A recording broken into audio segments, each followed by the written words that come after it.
names are Roy and Demubonda. I do tattoos. So I'm also known as Roy Tattoo. I've been doing tattoos for 8 years. Yeah, from 2013. And it's been a wild journey. It's been good. I've done quite a number of pieces. But I'm still learning. Still got a long way to go. And we're pushing. Still pushing.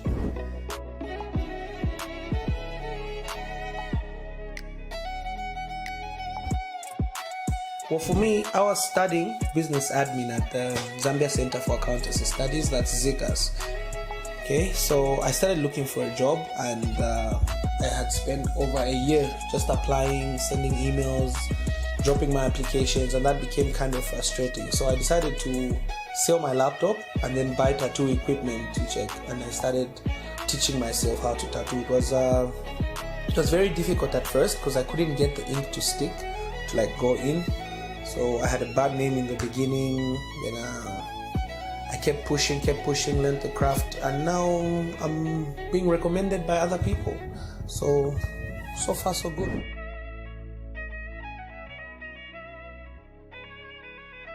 I would like to say systematic because I go like by the book. I'm quite difficult, and people are always saying, no, how come I have to do this, I have to do that? But you see, it's better for the art.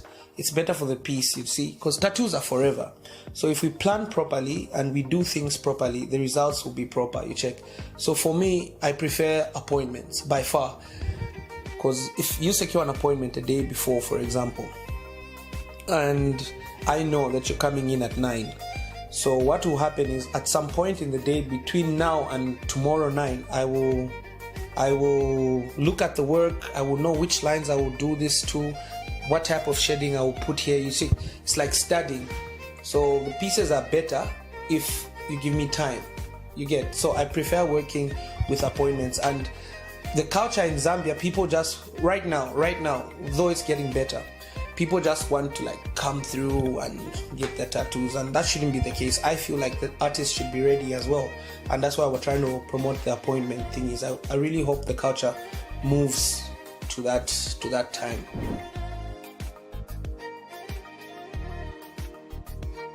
The people who really influence this art thing, in all honesty, it's one, my mom, and two, her youngest brother. My uncle could draw very well actually, but he didn't really pursue it as a career because my grandfather used to be hard on them. Then my mom just liked art on the wall, you know. She just liked because she would get like magazines, you know, People magazines from way back in the 80s, bro. And then she would get the papers, you know, Macaulay Culkin's, the what, and just stick them all over the room. So she had this way of sticking them where she'd get like computer paper. She'd get computer paper and then just place it on the wall. And then on the computer paper, she does her cut-out collages, you know, of superstars from magazines and stuff. So her room used to be very colorful, you see. Basically, that's where my inspiration came from. Unfortunately, my mom didn't like get married. And she had me when she was like really young, when she was like 17. So I grew up in the house. I remember my mom's 22nd birthday, you know. I remember my mom's 23rd birthday, you know, because I was also like growing with them. And she was the firstborn. So her young brothers are basically like my older brothers, you understand? My mom's young brothers and sisters are basically like my elder siblings, you see. So I grew up more in like my grandfather's house. I only went to live with my dad when I was 8 or so. And then I started sticking the pictures and drawing on the walls when I went to dad, and you know, dad would get so upset and ask me to paint over the walls because, you know, thumbtack leaves marks and stuff. So basically it was an on-off thing. I don't know how I got onto tattoos. Oh yeah, wait. In 2002, I think I was in grade 6. There's a shop in Chingola called Nchanga Delicates, and that's where I used to get like stickers. So these stickers were like 5. There were tattoo stickers. There were 5, and it was 40 kwacha the whole bag. But you only had to buy like everything at once. Whether you don't like all the designs on it, you just have to buy the 5. But I developed this relationship with the owner of the store, and then he could cut out for me. He could choose just by 8 kwacha. So you'd catch me at school with like stickers on my thigh, stickers on my chest, and not I could only show them off when swimming. This was very young, like 11, 12 years old. So yeah, I think tattoos have been a part of me for quite some time. It's only when I was looking for a job when I decided to pursue it as a career and actually eat off it. Otherwise, there's moments when you're about to play football. We had this park where the Wakers used to knock off at 15. It was a mine park. So we couldn't play football there. We could only play football after 15:30. So we'll just sit by the park and pretend we're not going to play football. We don't have a ball. And then 15:30 goes. 15:30 there was a whole alarm. 15:30 then the Wakers would leave. Then we'd play. So before 15:30 I would like draw on my friends with the marker, draw like a flower. You know what I mean? Draw a thing. So I've been drawing. There's no point in my life when I'd say I wasn't drawing. No, I've been drawing. That's how it's been.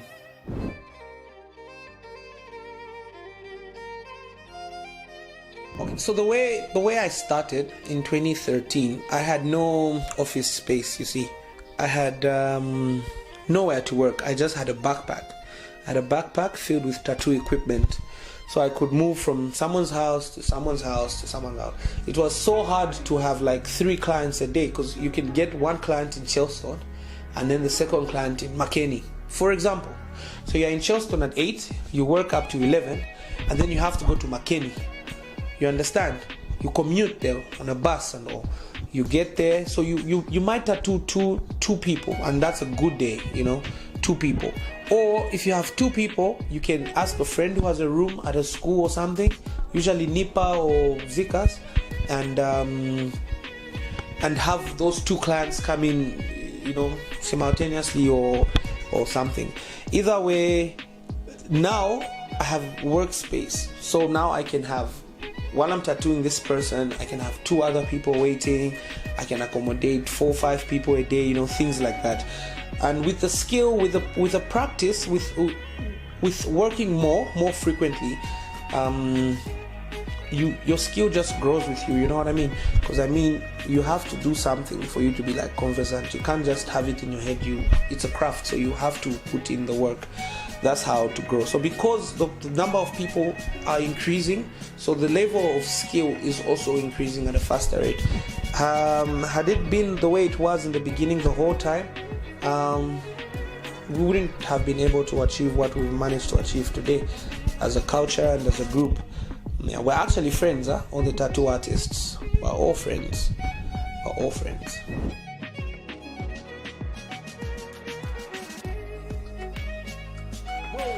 Every artist is different, but I think the real integrity lies in professionalism, how you work and what people are saying. You see, there's a misconception with tattoos, okay? Because people think because you're tattooing women are undressing. There's a conception tattoo artists are promiscuous, which shouldn't be the case, you check, because we work with strangers, you see. People are just coming in every day and stuff like that. So your integrity really has to come from your level of professionalism. You need to stay focused. You need to know what you're doing and why you're doing it, and then of course you have to be able to pay your bills. So if you try to use the art, you try to use tattoos for other miscellaneous stuff, you find yourself not affording needles, not affording ink. You know what I mean? Start having certain shortages, and that affects quality, affects quite a number of things, affects relationships with your clients, because people expect you to be a certain type of way. So I think integrity there lies in the level of professionalism.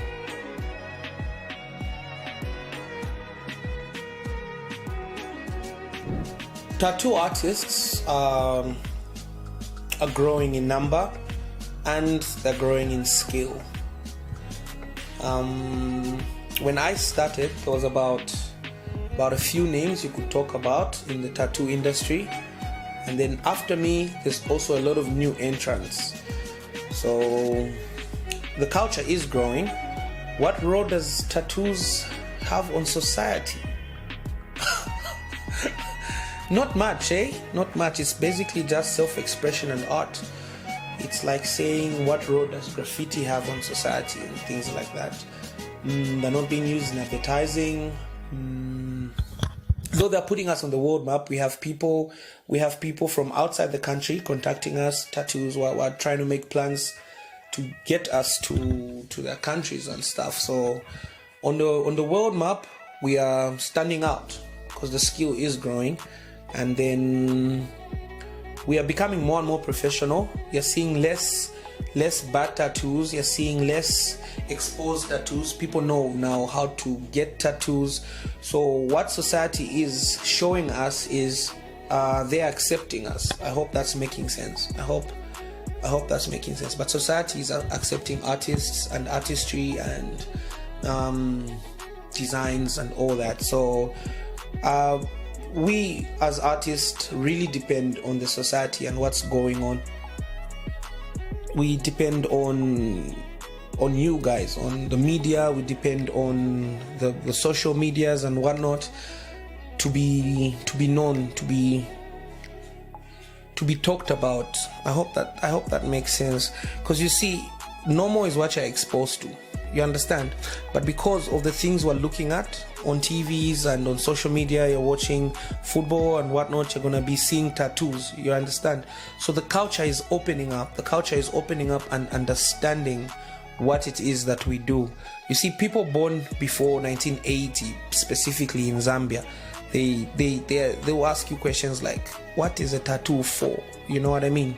Like, they don't like get it. Like, what is it for? Why are you getting a tattoo? And the younger people will have all sorts of reasons to get tattoos. You check.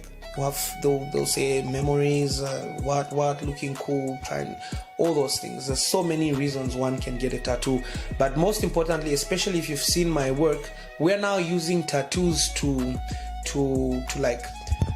mask scars, you know, to like mask patches, you know, like vitiligo patches. Or we can use tattoos to fix that. So we're also tapping into the medical side, you understand? Skin deformities like discolorations and stuff, all those things can be covered with a technique called tattoo camouflage. This is where we get your skin complexion and put over that. We can even get rid of things like stretch marks. We can do permanent eyebrows or temporal eyebrows. So it's growing, you know, and it's not just going to be for the delinquents, the people who are confused, people who are doing all sorts of things. So society is allowing us to express ourselves.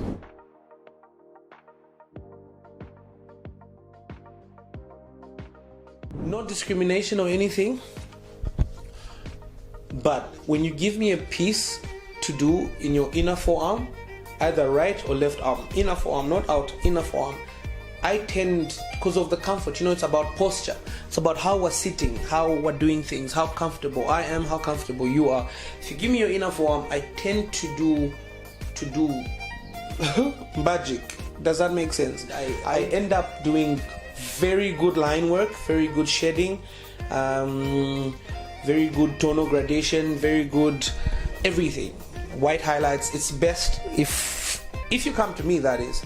I like putting pieces on the left or right inner forearm. That's the best part of the body for me if you're getting a tattoo. Then the chest is also good, the shoulders are good, you know, because of comfort, because of posture, the way we're seated. Otherwise, it really doesn't make a difference where you put a tattoo, except because of the culture. I encourage people to put tattoos where a t-shirt can cover. I'm sure you can see. I look like I have no tattoos, but trust me, there's quite a number of tattoos, you understand? So I'm also trying to show people that you can get tattoos that don't have to be like open to the whole world and stuff. So if you're getting a piece, I would do a very good job, especially if you're putting it on your inner forearm. You're getting what I'm saying? Otherwise, you can put it anywhere you want. But if you're putting it on your inner forearm, I tend to go the extra mile because of posture. Only reason, posture, the way we're seated. And then I also encourage people to hide their tattoos. They ask me, which part do you recommend? I always say, anywhere a t-shirt can cover. I always tell my clients, anywhere a t-shirt can cover. Because one of the reasons to get a tattoo should be, will it go against my family and friends, judgment from family and friends, judgment from your employer, and things like that. So basically not hiding, but more like conserving. Does that make sense? Yeah. What angers me the most about the culture and society and everything is appointments. I cannot stress it enough. We need to stop walking in tattoo parlors. We need to stop ambushing these artists and expecting a good job. You see, the thing with a tattoo is you will never know what could have been. You will only see what is there. So your only trust is the fact that artist did it. No, Roy did it. No, Roy did it. So it's good. In your head, you think this is good because Roy did it. But Roy could have done it better. You know what I mean? Depending on how you do things. So appointments is the best way to get a good job. Appointments is the number one way to get a good job. Do not ambush the artist. Do not just walk in. If he accepts, you walk in 15 hours, you don't know what he was doing at 11, you don't know what he was doing at 13, you walk in 15 hours and you say, I want this design. He's gonna say yes because he needs the money. He's gonna say yes because he needs the money. But trust me, had you told him that you'll be coming in at 15 hours for that piece and that size, he would have done a better job, and you would never know the difference. You will never know the difference because the tattoo is there and it will be there. So the best, and it will help the culture grow, will help the artists grow, will help everything grow. Appointments. That's all.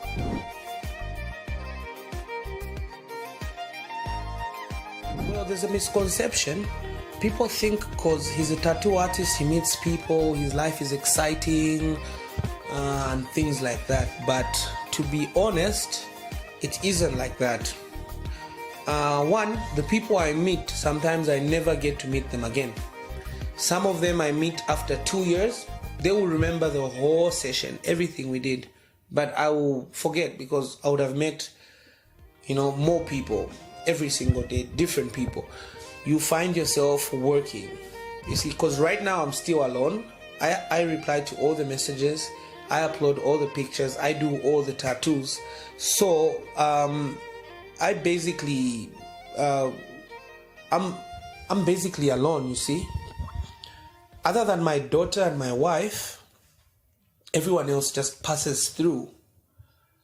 I'm in this room like every single day from morning to late afternoon, and after that you're so tired you have to reply to texts. You barely even enjoy a beer. You get one of those big bottles, maybe drink half of it, and you still have to work and start organizing the day for the next clients. It's so hectic, and I really hope it pays out. Otherwise there's so much loneliness.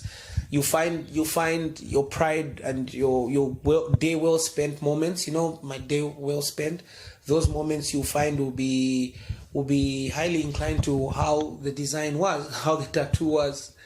Are you getting me? Like some pieces are interesting. You get to mix up some colors here, some white, those are the highlights of my day. How nice the tattoo was, how interesting the idea that person came with was, things like that. Otherwise, personal life, you can ask my mom, you can ask my dad, they're all complaining I don't call my cousins, worse, my siblings. It's so crazy. I had to write down in my journal, I had to write down and say these people will be called on this day. You know what I mean? Because it's so hectic, it's so crazy.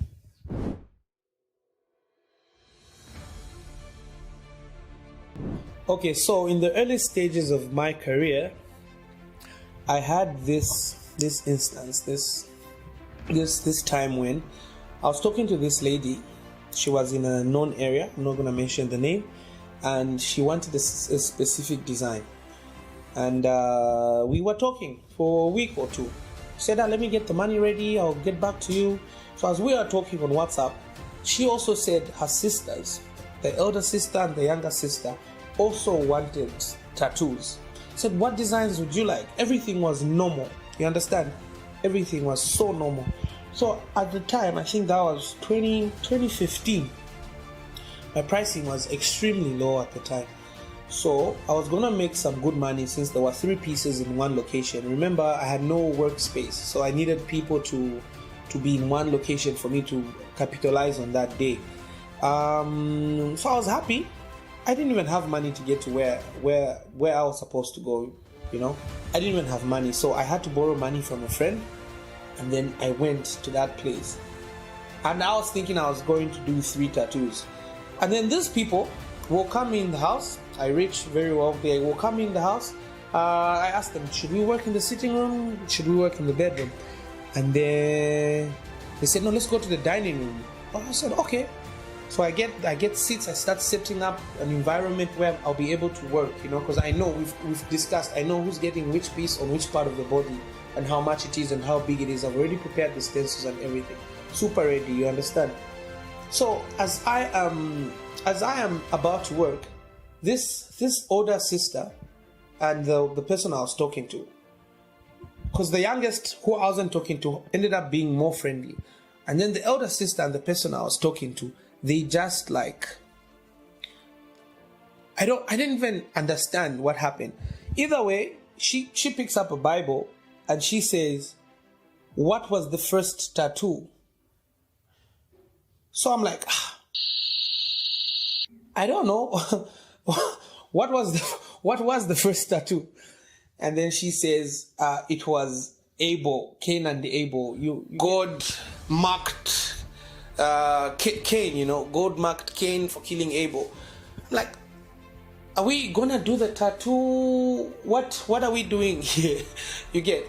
So I got so confused, and then I realized that these ladies, they don't even want the tattoo. They were saying they wanted to save me. You know, they wanted to save me. They were called upon by God to save me. So I don't understand how one can be feeding his wife, his children, his mother from his talent, and people are going to save him. Like, save him from what, bro? You know what I mean? Like, save him from who? Save him from what? Either way, that was like the worst experience, because I had to go away with my money, and luckily I reached around 11. So we argued for about an hour. They got their farm workers to get me out of the property, and I still needed my money. Luckily, the brother was coming back, driving in for lunch. And I explained to the man, I said, listen, I borrowed money to get here. I intended to work here. I've spent so much just to be here. And these guys, they come, they give me this and do this. Luckily, he was so understanding, and he gave me half of the bill, and I walked away. In honesty, that was the worst day for me as a tattoo career, because I was tricked, you know, I was tricked into that situation. If they wanted to talk about that, they could have just called me and talked, not where they work. They hype me up, and then they tell me, you're coming to make money, you see, and then they just go to lecture you. That was by far the worst day.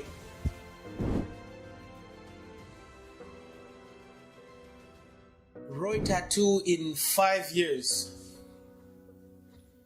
That would be a 13-year career. Roy tattoo in 5 years.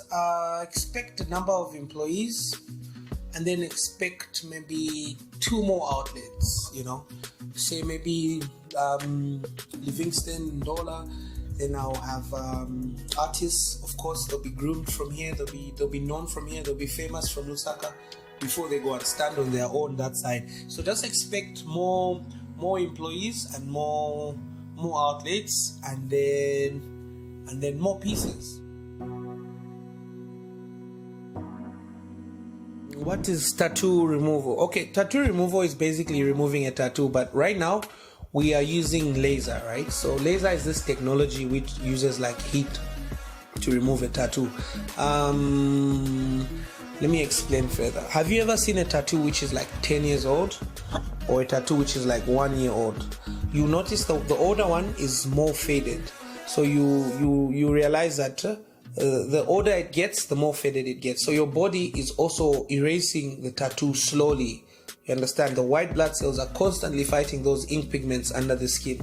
So what the laser process does is it just speeds up that whole natural process of tattoos fading by using heat. And now that heat, the intensity of the heat can be played around with, can be modified depending on complexion, part of the body, texture of the skin, things like that.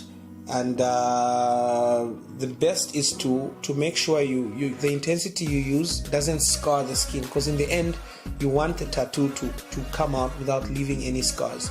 So basically the therapist, that being me in this instance, has to assess what number or the intensity the heat will be, so that the ink pigments are broken in half, so that they appear less. So the procedure works like this. It's done in sessions. And the number of sessions is highly dependent on the thickness of the skin or the thickness of the ink in the skin. And when we do the session, we basically burn your tattoo, and you come back 2 months later for a second session. Why 2 months? Because your body is supposed to forget entirely about it being burnt. It should forget that it was once burnt in that area, because you don't want to burn a burnt area. You understand? I hope I'm making sense. So every time you do a session, it appears, it comes back less visible, less and less visible, and you keep repeating that process until the tattoo is completely gone.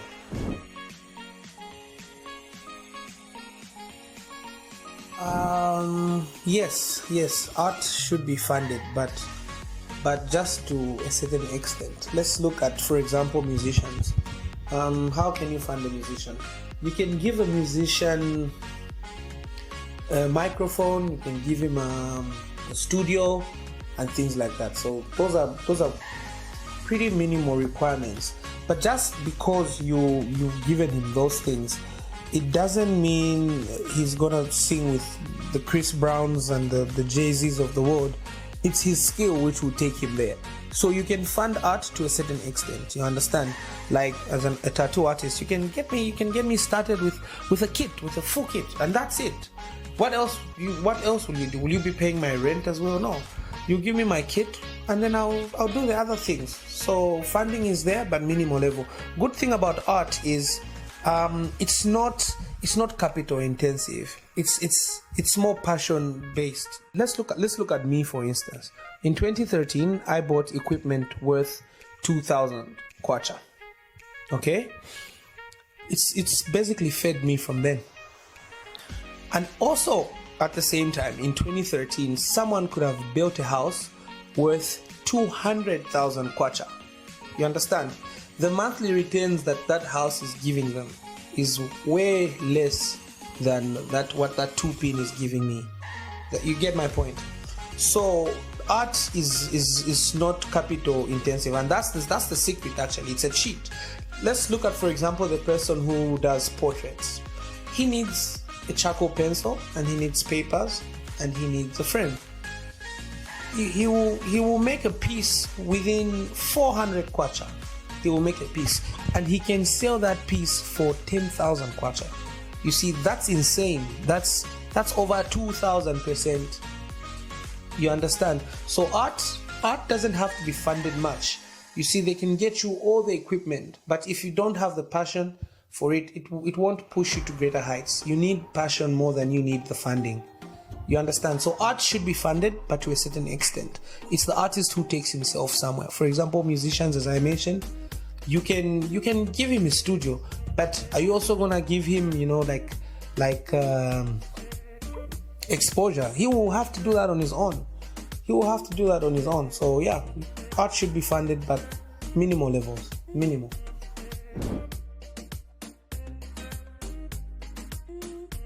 Alright, so if anyone is willing to get a good tattoo here in Lusaka, you can look up Roy Tattoo on Facebook. That's ROYTATTOO on Facebook, or Instagram. You can use Roy89Tat. This is ROY89TAT for good quality pieces. Yeah, just secure an appointment today before, and we'll happily accommodate you. Then for video productions, like this whole production, everything that's going on, this is Muzwenje Productions. Very talented guys. Work with them, and you will not regret.